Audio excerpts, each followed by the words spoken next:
Okay, we're back at the console, also known as my iMac. uh, so the last take wound up coming out really nicely. I was happy with it, except for maybe a couple of spots, most notably the ending. But overall, I was pretty happy with that take. And I wound up sending an MP3 of a mix of that take to Ron, and he was thrilled with it. So we're good. At this point, I'm considering that the final take.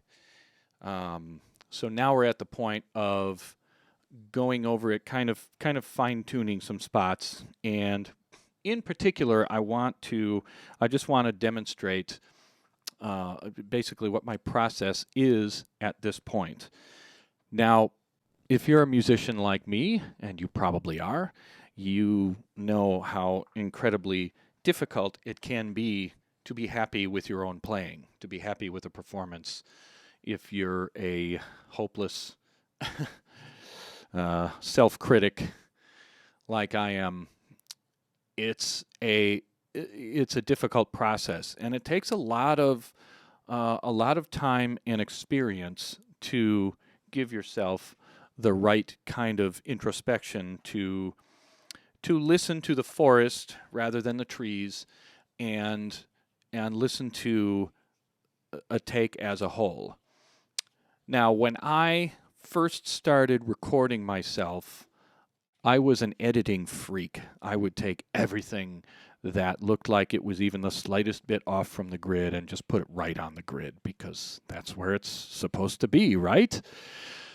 Over time and with experience, my position on that has evolved. I mean, first of all, you just don't need to do it. Whenever I'm with somebody else, a producer, another musician, somebody else who listens to it and says, "Yeah, that sounds killing," and all I can think is, "Well, what about this spot? What about that spot?" They're not. There are so many little details that just don't really matter in the macro. What I want to do today is I just want to show a couple of things about how I prepare a track or a set of tracks to get sent off to a client.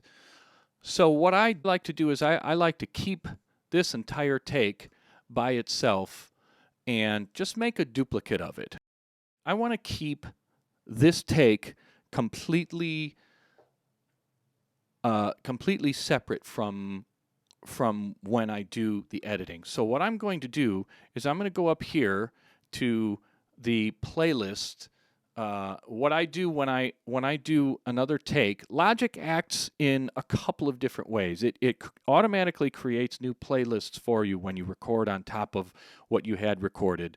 You can go up here on the track header and create a new playlist. Now in Logic, as you can see, they're not called playlists, they're called track alternatives. So what I'm going to do is I'm going to come down here and I'm going to duplicate this track alternative. Now, my groups are instantiated, so what it's going to do, I'm going to duplicate this track alternative, and it's going to do the same thing for all of the drum tracks, right? So it just basically made a duplicate of that last take, right? So now, instead of track alternative D, right, it's the same exact thing. Now we have track alternative E, and now I can move around and edit and mess around however I want to, and if I make a mistake or I screw something up, I can just go back to D and start over again. I don't really need to do that, but just for my own purposes, I like to keep the take just as I played it. So what I want to do to begin with is I want to look at the very last bar. I was really happy with how this came out, but I felt even when I was playing, I felt like the last bar was pretty wobbly. So let's listen to this.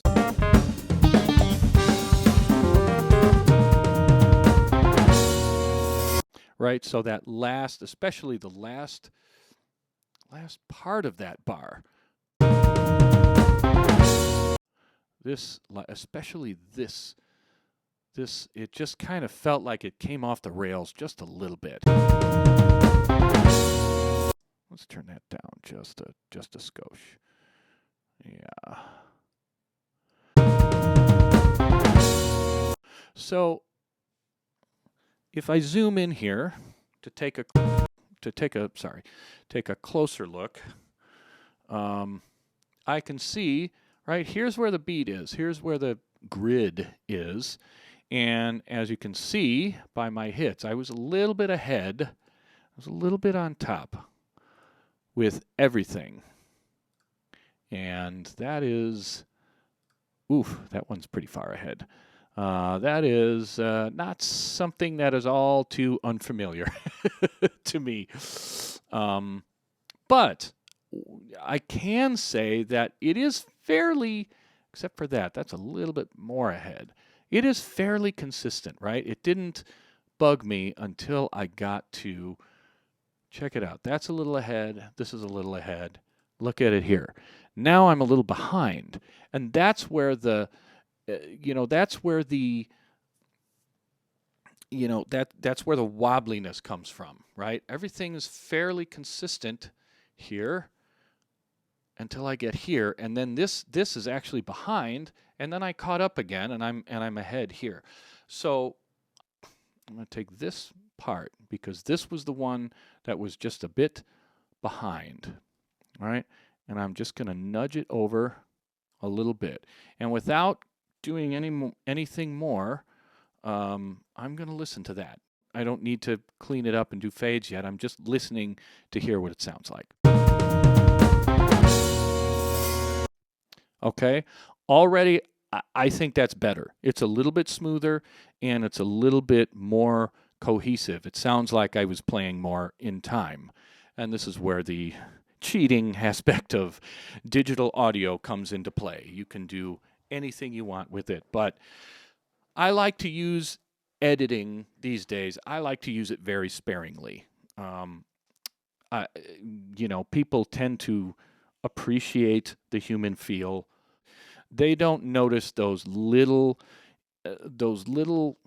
imperfections. I hate to use that term. They don't notice that stuff as much as I do. So I'm only editing the very worst offenses at this point, right? So let's hear it again.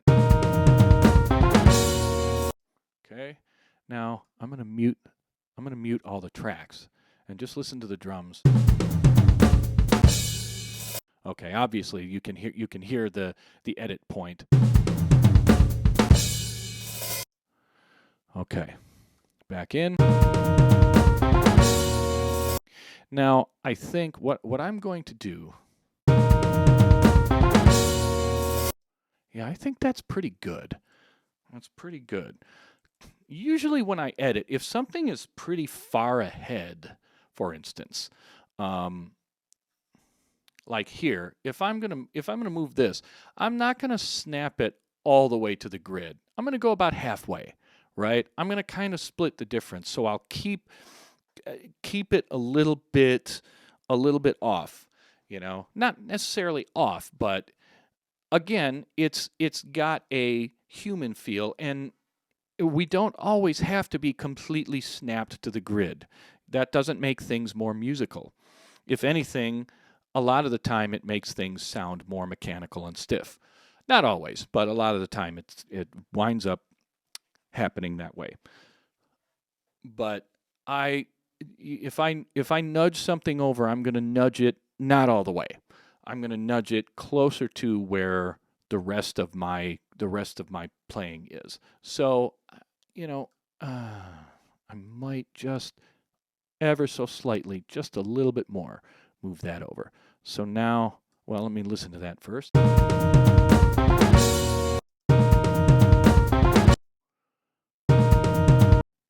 Let's see. I think this is kind of bugging me too. Let's go back out. Okay. This right here. I don't want to do a lot of surgery. Yeah, right here, this feels like it's just a little bit on top. So again, not moving it all the way. Don't want it to go too far out, but look how far ahead that is. Let's see, I went too far there. Okay, I'm just gonna move you over just a little bit. Okay. Now that sounds really, the edit point is actually kind of distracting from my ability to hear it really. Okay, let's hear that.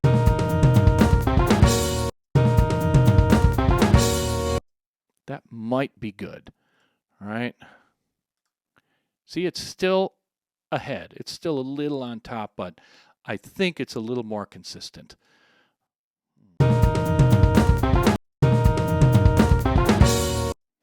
Okay, let's take this and let's add some crossfades. In Logic, it's super easy. All I have to do is this, and boom, it adds a crossfade to every single region. Same here. Same here.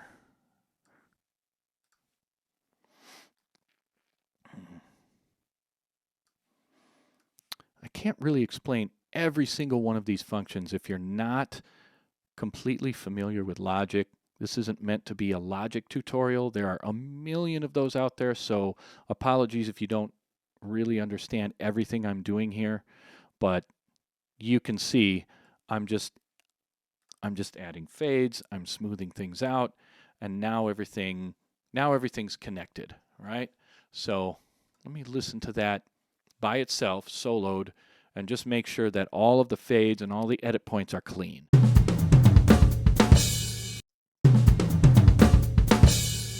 Okay, sounds clean to me.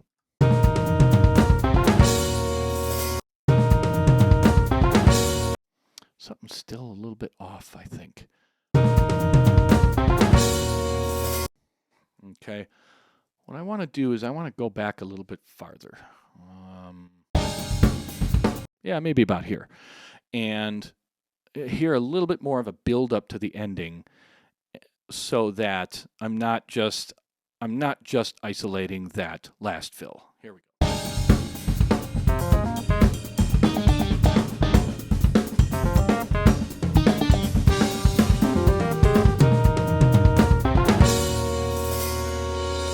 Okay, I think that's better.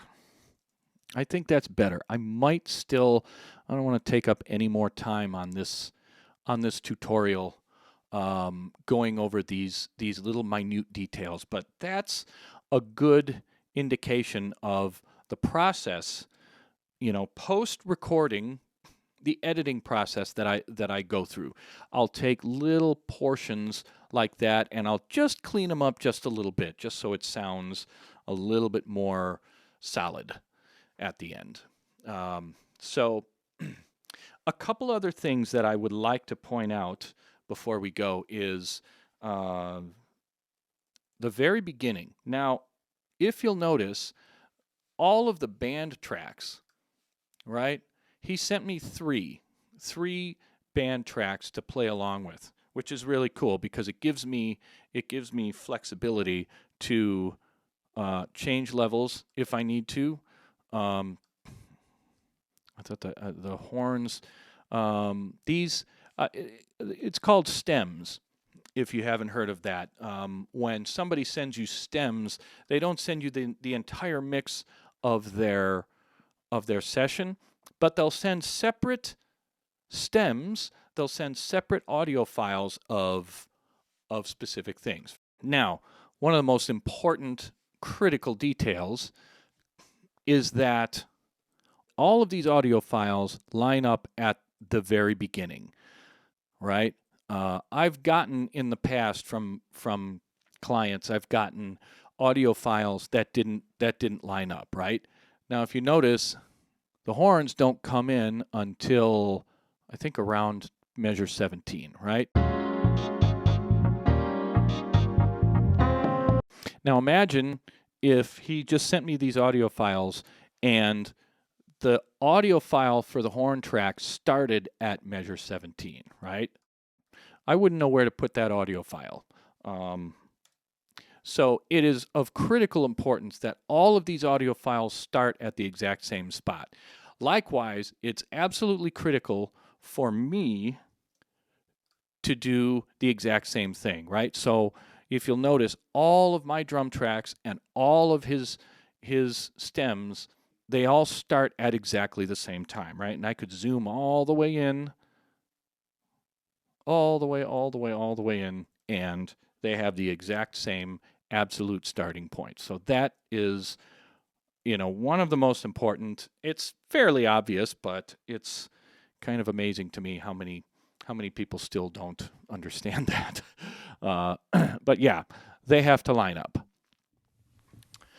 So I just want to give a brief rundown of the setup here. This wasn't meant to be a technical how-to about recording drums, setting mics, audio interface setup and things like that. There's a ton of information out there, but this was meant to be covering more of the musical process and the learning process and the reading and the recording process that I go through when I record a track. So with that in mind, just a brief overview of why everything is set up like this. This is, for this tune, it's kind of a fusion-y tune. It's a little sort of in the middle between being jazzy and fusion-y. I have 10, 12, 14, 16-inch toms.